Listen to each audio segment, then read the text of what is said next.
अस्सलामुअलैकुम।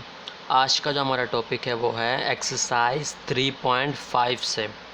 एक्सरसाइज 3.4 और 3.3 हम ऑलरेडी कर चुके हैं। ये है क्लास फर्स्ट ईयर के लिए है। टॉपिक जो है वो है nature of root, how to find nature of root. If we have any quadratic equation that how to find nature of root. किसी भी क्वाड्रेटिक इक्वेशन का हम नेचर ऑफ रूट किस तरीके से फाइंड कर सकते हैं। अब ये क्या है, हमारे पास क्या है, इस तरीके की इक्वेशन दी हुई है। इसमें क्या करना है, इसके रूट की नेचर फाइंड करनी है कि इसका रूट जो है वो किस नेचर का होगा। इक्वल होगा, अनइक्वल होगा, परफेक्ट स्क्वायर होगा, ठीक है ना। लेकिन इसको समझने से पहले आपको ये पता लगाना है कि कब क्या होगा, मीन्स के रियल कब होगा, इक्वल कब होगा, इमेजनरी कब होगा, अनइक्वल कब होगा, परफेक्ट स्क्वायर कब होगा, कंप्लीट स्क्वायर कब होगा। इसको समझने से पहले हम क्या करते हैं, एक और टॉपिक करते हैं। वो टॉपिक जैसे कि हम क्या करते हैं, जस्ट आपको बताते हैं। हम क्या करेंगे, इसको सॉल्व, हम नेचर ऑफ रूट किस तरीके से फाइंड किया जाता है, इस फॉर्मूले से किया जाता है। बी स्क्वायर माइनस 4ac इस इक्वल टू 0। ये है, इससे हम क्या करते हैं, नेचर ऑफ रूट फाइंड करते हैं। इसको हम ले लेते हैं डी के equal. D is equal to B square minus 4ac is equal to 0। मतलब कि हम क्या करेंगे, यहाँ पर जो भी हमारे पास इक्वेशन होगी, बी स्क्वायर, बी की वैल्यू पुट करेंगे, ए की वैल्यू पुट करेंगे और सी की वैल्यू पुट करेंगे। वैल्यू पुट करने के बाद हमारे पास क्या आएगा, हमारे पास कोई ना कोई आंसर आएगा, कोई ना कोई आंसर हमारे पास आएगा। तो देखें, अगर डी का आंसर हमारे पास, डी का जो आंसर होगा वो अगर हमारे पास क्या होगा, ज़ीरो होगा। अगर डी का आंसर क्या आएगा, ज़ीरो आएगा। क्या आएगा, मतलब ये यहाँ पर वैल्यू पुट करने के बाद अगर आंसर ज़ीरो आ गया, क्या आ गया, ज़ीरो आ गया। आंसर ज़ीरो आने के बाद हम क्या बोलेंगे कि हमारे जो रूट्स हैं वो क्या हैं, रियल है। क्या हैं, रियल है और क्या हैं, इक्वल है। रियल है और क्या हैं, इक्वल है। ये कब, जब डी का आंसर ज़ीरो आया। याद रखना, ये याद रखने की बात है कि अगर डी का आंसर हमारे पास क्या आया, ज़ीरो आया, तो हम क्या करेंगे कि रूट्स हम लिखेंगे कि roots are real and equal. बिल्कुल इसी तरीके से अगर हमारे पास डी का आंसर ज़ीरो नहीं आया, ज़ीरो नहीं आएगा तो ग्रेटर देन ज़ीरो या फिर लेस देन ज़ीरो, ज़ीरो से बड़ा या फिर ज़ीरो से छोटा आएगा, जाहिर सी बात है। तो अगर हमारे पास ज़ीरो से वो क्या आया, बड़ा आया। अगर हमारे पास ज़ीरो से क्या आया, बड़ा आया। अगर हमारे पास इस डिस्क्रिमिनेंट का आंसर ज़ीरो से बड़ा आया तो हम क्या बोलेंगे, रूट्स जो है वो क्या है, रियल तो है। क्या है, रियल तो है, लेकिन क्या है, अनइक्वल है। क्या है, अनइक्वल है। रियल तो है लेकिन क्या है, अनइक्वल है। अगर हमारे पास डी का आंसर ज़ीरो आया तो रियल होंगे और इक्वल होंगे। डी का आंसर ग्रेटर देन ज़ीरो आया तो हम बोलेंगे रियल तो है लेकिन क्या है, अनइक्वल है।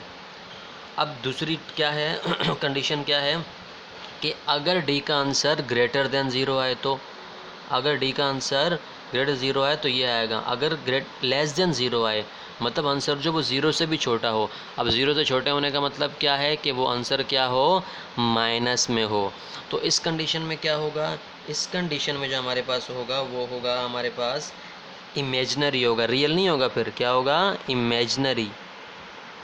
इमेजनरी इमेजनरी होगा और क्या होगा, तब भी क्या होगा, अनइक्वल होगा। तब भी क्या होगा, अनइक्वल होगा। अगेन हम रिपीट कर देते हैं कि अगर डी का आंसर आपके पास ज़ीरो आया, आपने वैल्यू पुट की और आंसर ज़ीरो आ गया, तो आप लिखेंगे roots are real and equal.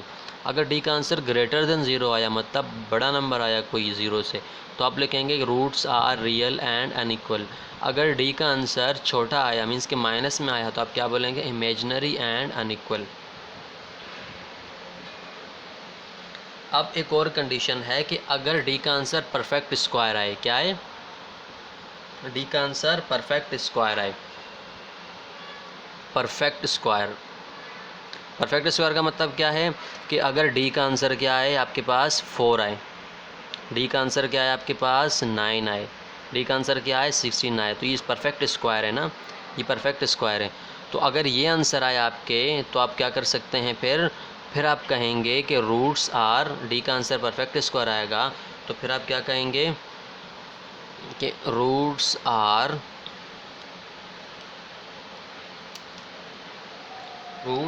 Real and unequal. Roots are real and unequal.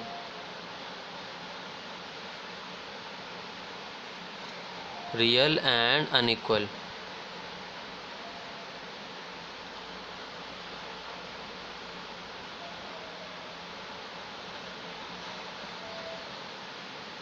और अगर रूट रियल हो और अनइक्वल हो तो आप ये भी कह सकते हैं कि ये जो है रेशनल है। क्या है? रेशनल है। क्या है? रेशनल है। और अदरवाइज क्या हो जाएगा? इर्रेशनल हो जाएगा। अगर परफेक्ट स्क्वायर आएगा तो आप बोलेंगे roots are real and unequal, और क्या होगा? रेशनल होगा।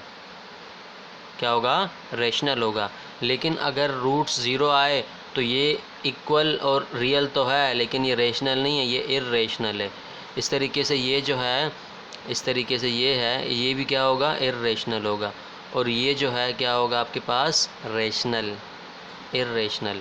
रेशनल सिर्फ एक ही कंडीशन में होगा, जब क्या हो? परफेक्ट स्क्वायर आएगा। परफेक्ट स्क्वायर आएगा तो आप क्या बोलेंगे? Roots are rational. अब इसी को देखते हुए हम क्या करेंगे? क्वेश्चन सॉल्व करते हैं कि कब किस कंडीशन में हमारे पास क्या हो रहा है।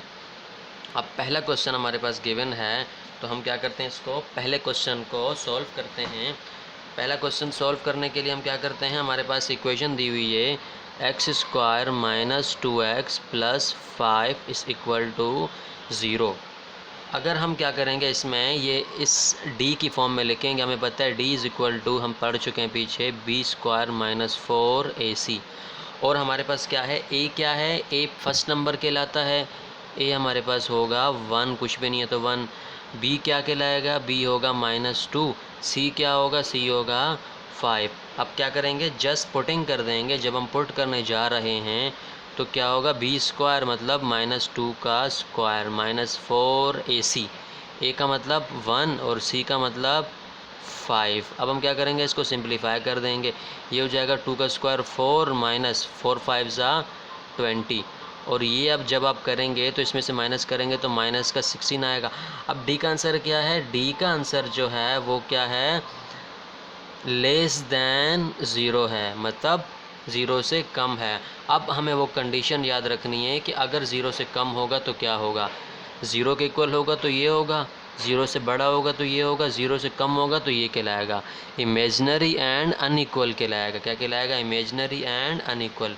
तो हम यहाँ पर लिख लेंगे roots are imaginary and unequal और इसके साथ आप क्या कर सकते हैं? इर्रेशनल भी लिख सकते हैं कि इर्रेशनल है। बिल्कुल इसी तरीके से आपने क्या करना है कि ये सेकंड क्वेश्चन हमारे पास, सेकंड क्वेश्चन क्या है? 2x square plus 9 is equal to 9x। बिल्कुल सेम इसी तरीके से आप इसको सॉल्व करेंगे। ये हो जाएगा 2x स्क्वायर, 9x इस सेट आएगा तो माइनस का 9x प्लस का 9 इस इक्वल टू 0। इसमें भी बिल्कुल वही डिस्क्रिमिनेंट लगेगा इसमें। d is equal to B square minus 4ac। यहाँ पर क्या है? a जो हमारे पास है वो क्या है? a इज़ इक्वल टू, यहाँ पर 2 है, b क्या है? -9 है, और c क्या है? c सिर्फ 9 है। अब हम क्या करेंगे? वैल्यूज़ पुट कर देंगे डिस्क्रिमिनेंट में और हमारे पास यहाँ से पता चल जाएगा इससे कि ये रूट जो है वो क्या है, रूट्स की नेचर क्या है। d is equal to B square, B का मतलब -9 का स्क्वायर, -4ac, a का मतलब 2 और c का मतलब 9। d इज़ इक्वल टू 9 9 ज़ा 81 माइनस 4 2 ज़ा 8 8 9 ज़ा 72। और d का जो आंसर आया इसमें से जब आप माइनस करेंगे तो क्या आएगा?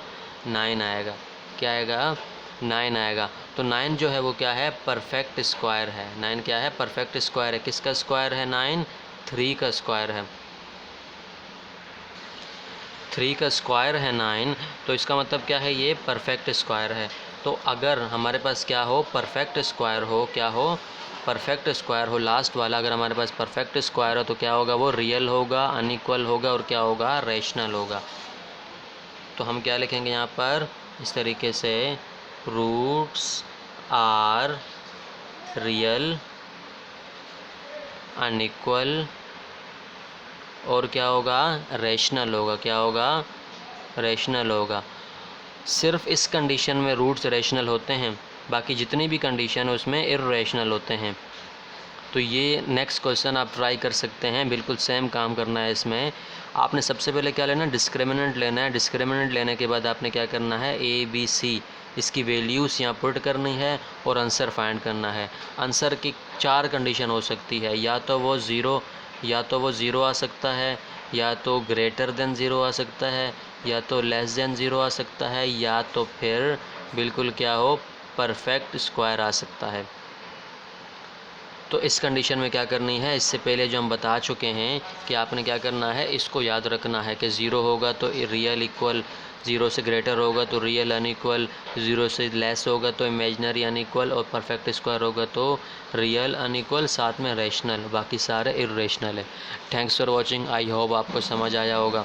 अगर समझ ना भी आया हो तो आप ज़रूर बता सकते हैं कमेंट बॉक्स में, या फिर व्हाट्सएप नंबर इसमें मेंशन है उसमें भी आप बता सकते हैं। सब्सक्राइब करना मत भूलिएगा। Thanks for watching. अल्लाह हाफिज़।